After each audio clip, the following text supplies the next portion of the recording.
You are standing at a bus stop in Nashville, Tennessee, with no bench, no shelter, and no sidewalk to get you there.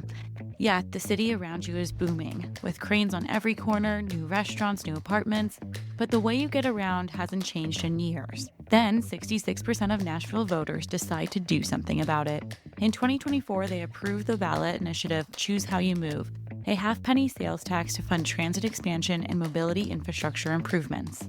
The issues facing Nashville in 2024 aren't so different from the challenges facing cities today. So, in this episode, you and I are going to break down how Nashville got this across the finish line and what your city can take away from it heading into this year's ballot measures. To get the real scoop, I sat down with Amanda Wall Vandegrift, the Deputy CEO of WeGo Public Transit, Nashville's transit agency. With over a decade of experience consulting with transit agencies across the country, Amanda has developed financial and implementation plans for several successful national transit ballot initiatives, including Nashville's Choose How You Move program and Charlotte's Met Connect program. We get into why doing the basics brilliantly won voters over, and the one mistake she sees agencies repeat time and again when they go to the ballot box. I'm Kate Gasparo, and this is Building Better Cities. When you joined WeGo in July 2024, it was like right in the heat of this Choose How You Move campaign. From your vantage point, what did you walk into? One of the things that I was very lucky to have before I joined WeGo Public Transit was that I was a consultant for the ballot measure, so I knew what the program was. I was working alongside staff to develop the program, and so I already had worked with a lot of the folks who I now work with today. So when I stepped in, I saw an agency that had really a lot of potential, but had decades and decades of underfunding, no dedicated funding stream, really just kind of keeping the lights on and doing the most with what they had, but had never really done expansion in any scale at this level. I'm curious, when you're saying that there was no dedicated funding stream, what about the 2024 election cycle made it the right moment to pursue this ambitious ballot measure? I mean, the goal of the ballot measure was to spend $3.1 billion to upgrade 86 miles of sidewalk, make sure that there's 24/7, 365 transit service, improve signals, create transit centers and park and rides. That's a huge program for an entity that was just trying to keep the lights on. Yeah, it really had a lot to do with the leadership. So the mayor at the time had just won his election and had come into office, and he actually ran, and this is very abnormal in the South, he ran on transit. He ran on transit expansion and transforming how we move around Nashville. And so the day he walked into office, he said, "All right, let's go."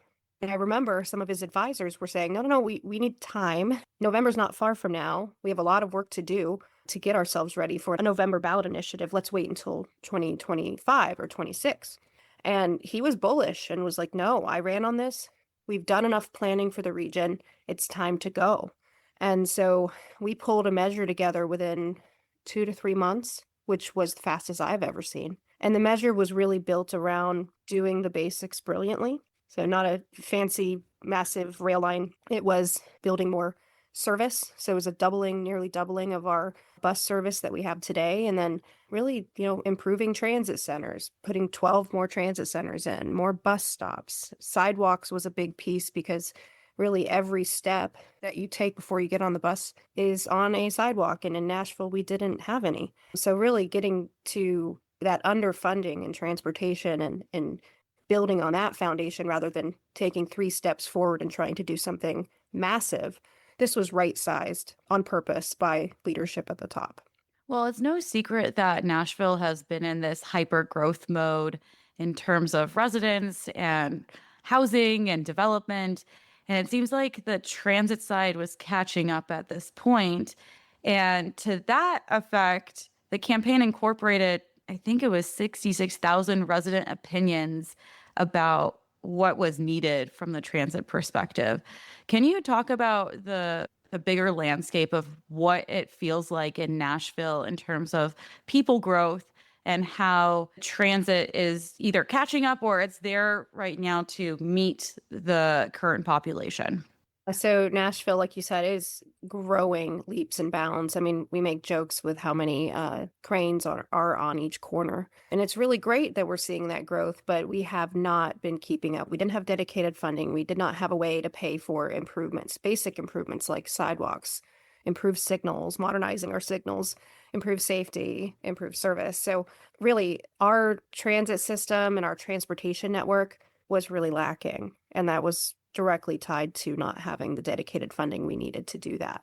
That was the impetus of this measure, was kind of saying, hey, look where we are now and where we need to be as a growing city.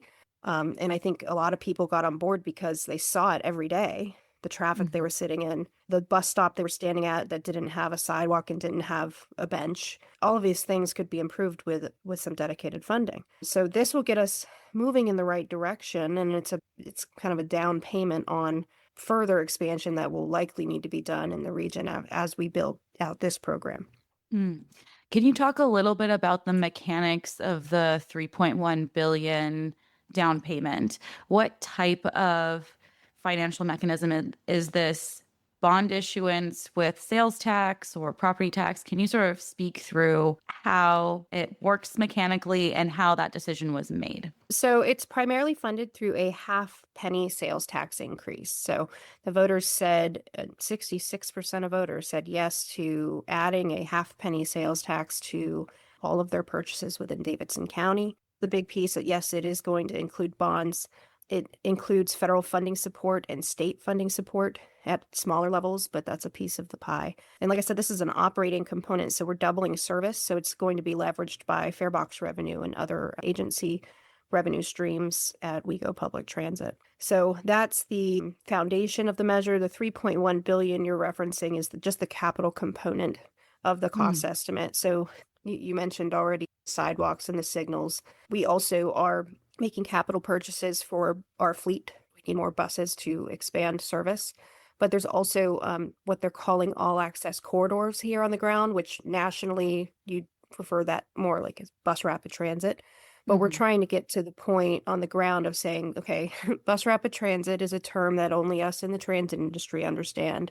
But for everyone else, we're improving access for everyone. We're putting sidewalks down that you may or may not take the bus to you. We're improving traffic flow with better signals and improving our streets with complete streets. So that's for everybody. And so that's the intent is focusing on this term all access corridor. And we have over 50 miles of all access corridors that would be going in as part of that capital investment. It seems like messaging around access and increasing access, not just for transit users, but for pedestrians, for cyclists, even for vehicular users, was a part of the ballot measure and the movement to get a 66% approval vote for this measure.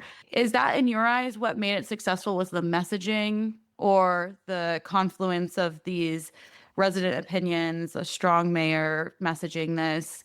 I think it was the timing in part, and you hit the nail on the head. You have to have a strong leader, and he was a very strong leader. He came in with a lot of support. He ran on this, and he pushed it to the finish line in record time. So I would have to give most of the credit to him and his leadership, and he's still here on the ground working with us to implement it. So it's really awesome to see a leader like that.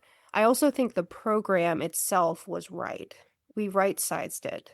We didn't want to come in and ask for a massive sales tax increase, even though, like you said earlier, it's hard to keep up with the growth here. And we could have put forward a program that was great for, twice the size.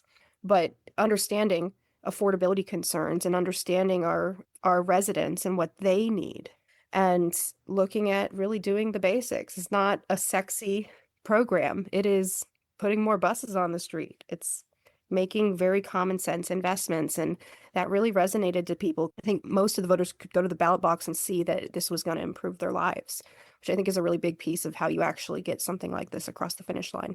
I think that's so true. And part of making sure that vision becomes practice and implemented is making sure there's transparency and accountability in that implementation. And when 66% of voters say yes, they're not just buying projects, they're buying into the competence of WeGo and the city enabling structures themselves. So how has the agency transitioned from a pre-ballot measure to a post-ballot measure, and what sort of systems have been put in place to make sure there is that transparency and accountability for these projects? Say one of the things that WeGo was in a really strong place when I came in. I mean, even without dedicated funding, they had built a foundation that was relatively strong with very little support. So that was one thing that was really great because we could hit the ground running. And the voters saw that too, because they weren't voting to fix WeGo. They were voting to have more of WeGo, more buses, more improvements, not fix it and then give us more. On day one, we jumped in and we had a very strong foundation, but our foundation was different than the foundation we needed to build this program. And that makes sense, right? We had an agency that had never done expansion before. So we didn't have the staff in-house that had that expertise. So it's very important that we leverage our partners, but also bring in some talent that knew and had done this elsewhere. So I have several folks on our team that have done this in other major cities, and we're able to hit the ground running and steer the agency in the right direction. We're also partnering, though we're only one of several implementing entities. We're partnering with the Nashville Department of Transportation and Mobility, who's also in this transition phase where they're going from doing a much smaller book of work to a much bigger book of work, and staffing accordingly to be able to meet that need.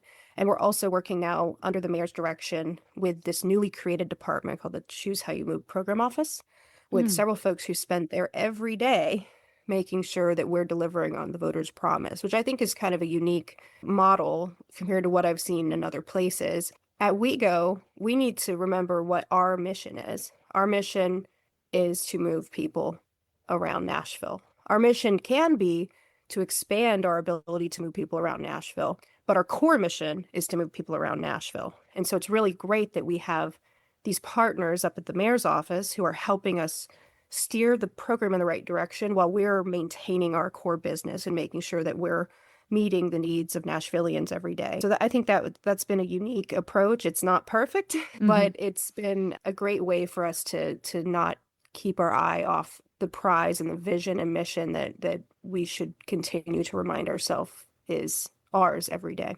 I think it's interesting that there is a program management office for implementing this program of projects. Can you speak a little bit about how that office is structured and how it interfaces with WeGo, but also the other implementing agencies that were part of this ballot measure? I mean, it's a brand new office, so they're kind of building themselves as they build out the program. It's really been fascinating to watch as someone who was there on day -2 when we were developing the program, and then watching the ballot initiative be successful, and then watching the first few months of the program being advanced. And now here, almost a year and a half in, we've been watching it kind of build itself. So they hired Sabrina Sussman, who is really an amazing leader on the national stage. She came from working with Pete Buttigieg and others from the prior administration. And so we were able to coax her down to Nashville to come help us shepherd this program, which I think was amazing. She's also staffed up her team with several local experts and national experts. So we lean on them a lot when we're making big decisions. But she also, her and her team, engage our leadership, NDOT, which is the Nashville Department of Transportation and Mobility, their leadership, and then also going beyond our transportation implementers, because this is more than just transportation. It's IT, it's safety and security. So I think they've done a very good job making sure to back up and bring in all of the impacted metro departments, not just the transportation folks on day one, which I think is ultimately a step ahead of where many of my clients were when I was a consultant. That's helpful to put into context. And if we look beyond capacity building, I know it's been a year and a half since the ballot measure was successful. Has there been boots on the ground, groundbreakings, new sidewalks that have now been constructed? Is there physical success from the project in that sense, in terms of building out the program? I'm really proud of the progress we've made so far in such a short amount of time, because while the measure passed in November, revenues didn't start flowing until February. So we really are still in the beginning stages of the program implementation. But even so, those quick wins, we knew when we designed the program, those would be less flashy, but extremely impactful. So the regular Nashvilleian would feel it. And so we're asking the Nashvillians when we interact with them, what are you feeling? What are the things that you're seeing that are different? And it aligns with exactly what we put into place. So safety and security, we made major investments and improvements in our coverage of our private safety contractor, Archangel. And that's something we're hearing from our riders that they're noticing. They feel safer. They have that coverage and that they're seeing a big difference between before the referendum and now. We also were able to put more service on the street relatively quickly. So as of now, we are looking to implement in this budget that I'm developing right now. So the measure put forward a 12 plus year delivery plan for service where we would do a 6 to 7% growth in revenue hours each year. And we're ahead of that already. That required us to buy new buses. Luckily, now we're coming out of the pandemic to where we can get buses a bit quicker. So we're pretty happy that we actually welcomed our first new expansion fleet a couple of months ago now, and it's already in service. So people notice that they're seeing these new buses riding around with a Choose How You Move sticker on them, and we're able to move people and put in more service on the nights and weekends. And another piece that people have noticed too is our WeGo Access on-demand service, which is our higher-end paratransit service. We did not operate on the weekends and the nights. And within, I believe it was within a few months of revenue collections, we were able to immediately turn that on the nights and weekends, which was a huge impact for our community that rely on that service and their ability to get around no matter what time of day and what day it is. We've been expanding our bus stops. So instead of doing 25 a year, now we're able to do 50 bus stop expansions a year, which is a doubling of what we were doing before. People are seeing that and new amenities as they wait on our services. We were also just celebrated a queue jump lane, which is operating now in service, and we had a big ribbon cutting for that. So we're celebrating those, quote unquote, smaller wins, but they add up. And we just want to show that continuous improvement because we know that some of the bigger projects are going to take years, and they always do in all of our peer regions. And we're going to work on those. But in the meantime, we're going to make sure that we are able to continuously improve how you get around Nashville. I like that you're calling out how people are feeling about the system as well as what they're seeing in the system. And I'm curious, from your perspective, how are you evaluating the success of the project? Are there key performance indicators that you've set aside to say, hey, we are meeting these in the right time? Yeah, I think one of the easiest ways for us to track it, and one of the things that if you look at others around the country who've done this, that we have it a little easier because we were required to put together a very detailed multi-year expansion plan and financial plan for the program as part of actually being allowed to put it on the ballot. It was a state requirement. So we're able to kind of very directly point back to that very detailed program on a year-to-year projection and say, okay, are we ahead or behind schedule on what we said we were going to do this year? That's a really great way to point back on, okay, the voters said yes to this, this, and this, and here we are as of year 2, we're doing this, this, and this, we're on track, on track, on track, on track.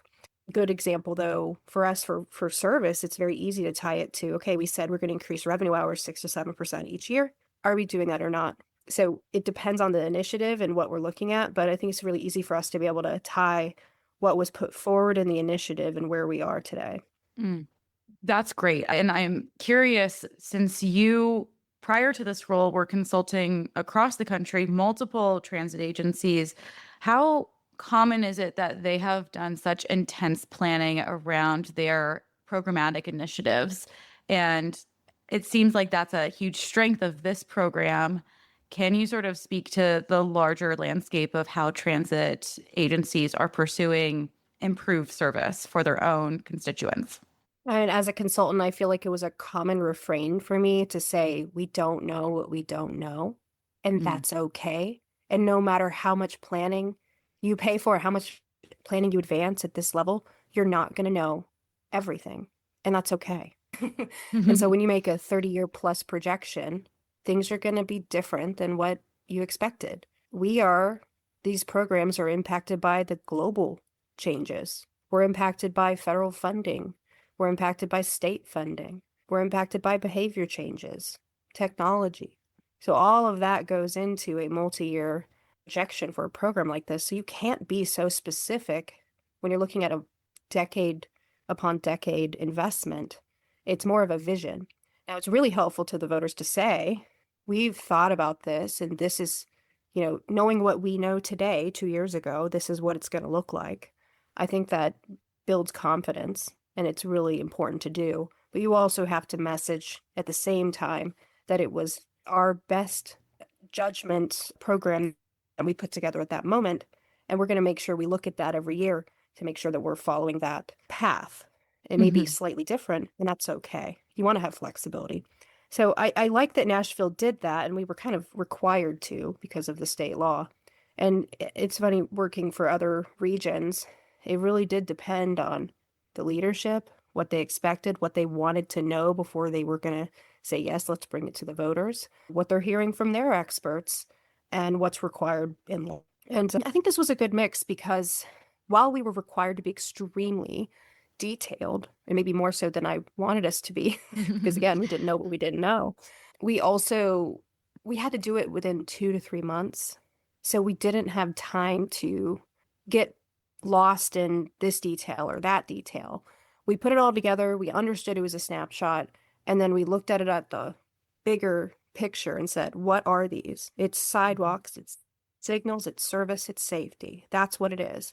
You're going to get more sidewalks, signals, service, and safety. And that really resonated. It also sounds great. The alliteration of signals, sidewalks, service, safety. It's very easy for someone to remember. I was very impressed when they came out because we had developed the program. This is behind the scenes stuff, but we developed the program, handed it to the communications folks, and they came back with, okay, it's called Choose How You Move.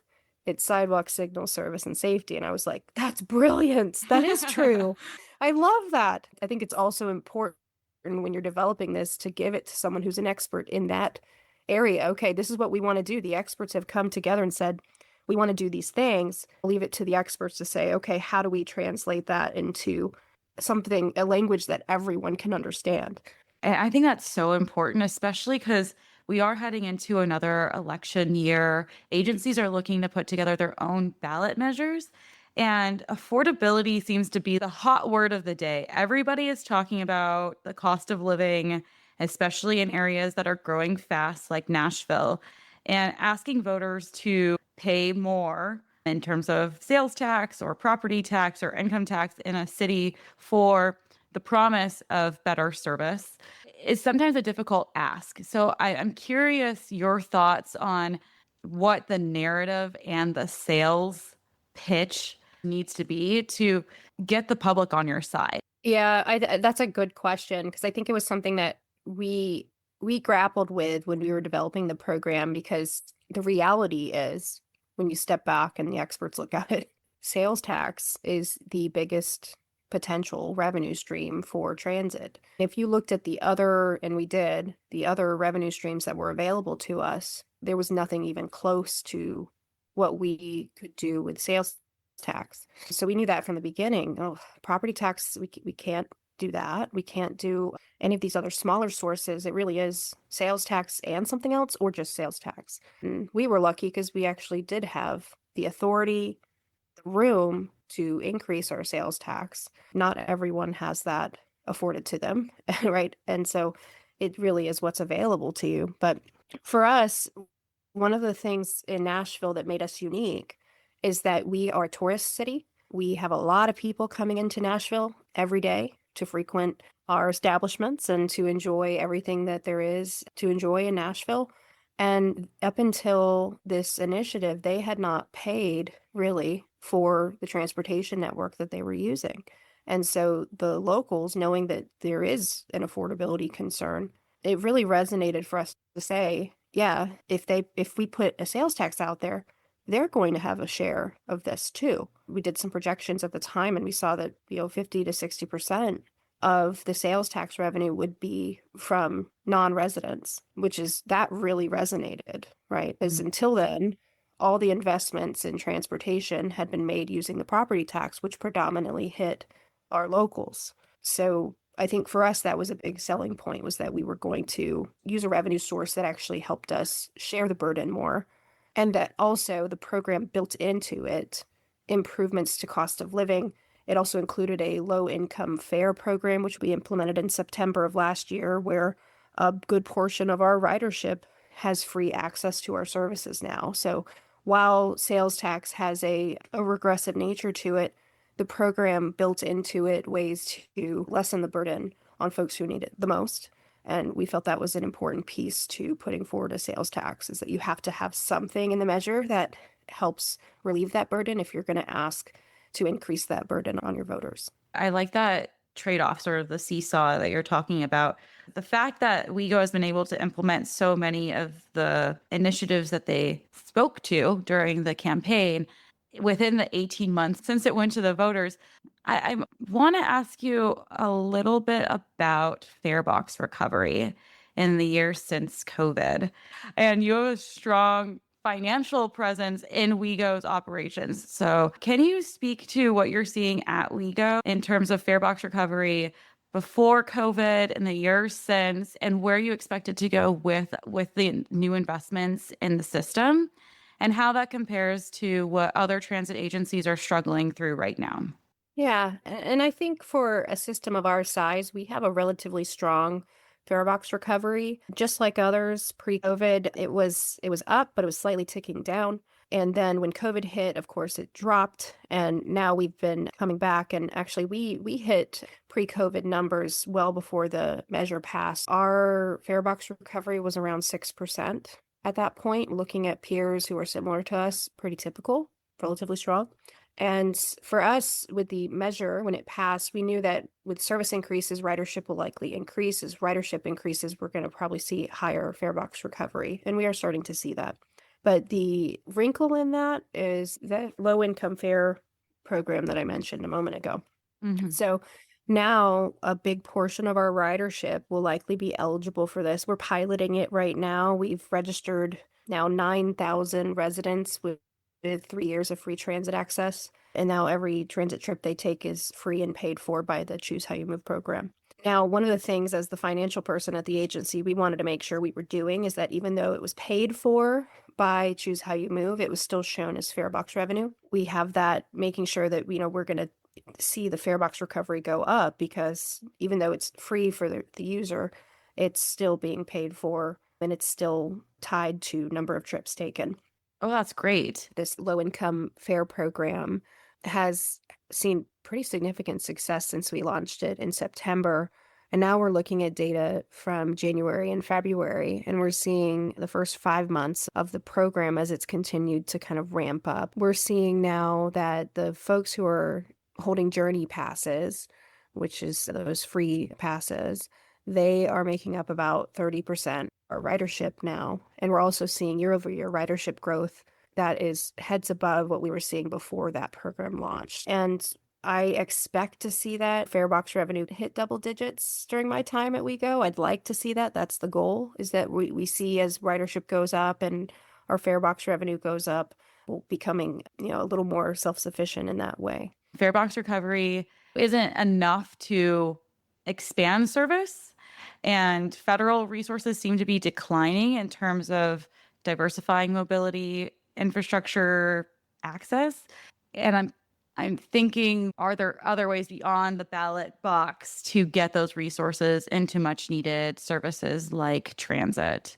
Do you think we're entering a period where local ballot measures are becoming the primary way cities fund major service improvements and infrastructure? There are other ways to do that, but if you look, it's really a local issue that's very different based on the locality. So putting on my former consulting hat and helping many regions look at what the best funding sources may be available to them for expansion, the answer was different depending on where we were working. And it all is driven by available state law and what could potentially be available on the local level. So yeah, you would always kind of go, okay, what can you do without going to the ballot? Because that is a huge lift. And if you don't have to do that, that's not necessarily a bad thing. Most localities require some type of voter approval, which is a huge lift for a program like this. And you can get all the way to the end and and get 49.4%, and you're back to square one. And that has happened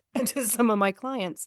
And that is disheartening, but it's also just part of the process. And sometimes it takes multiple rounds for you to be successful because you have to find the right time and the right program that resonates with voters. If you look across the country, most agencies are funded predominantly by local revenue streams, either through general funds like we had been before, or if they're dedicated revenue streams like we have now. And I think that's the trend we're going to see, is the locals have to make the investment, and our secondary partners are typically the state and federal level.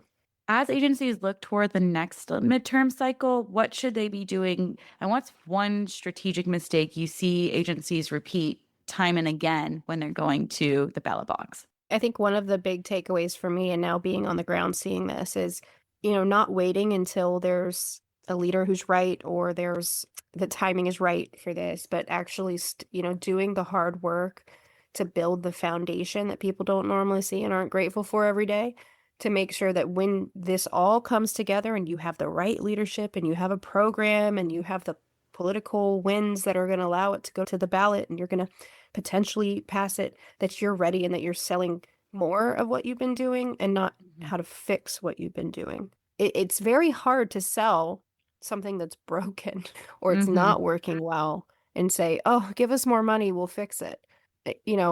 I think there's a lot of agencies that I worked with when I was a consultant where I would say, oh man, we got to do this, this, and this now.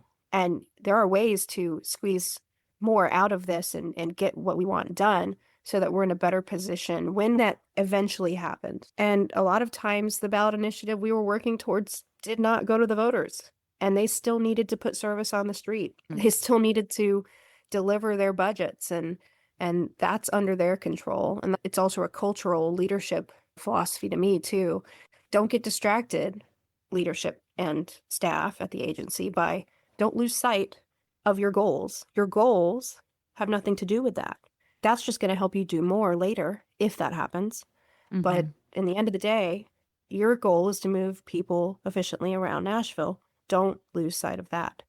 I think that's something I would see, is chasing that exciting new thing instead of focusing on the less sexy thing, which is the most impactful thing to your residents and to your riders. I totally get it. It's like, as a consultant, you get scope creep, but I think working for an owner, you get vision creep, where like somebody comes in with like the shiny thing, and then everybody's like, oh, the person at the top wants this, and they all get diverted. Oh, yeah. And they will if you don't, constantly and vigilantly keep them away from that, because it is shiny, but it's not our goal. It's not our mission. We're heading into a big election cycle, and cities across the country are going to be asking voters to fund better infrastructure and service. Nashville showed that it can be done, even when affordability is top of mind, if you right-size the program and make it about what people feel every day. And I know you have someone who you can share this with, someone who is also interested in bettering their community. So hit that share button and check out our work at buildingbettercities.com. Until next time, let's keep building better cities together.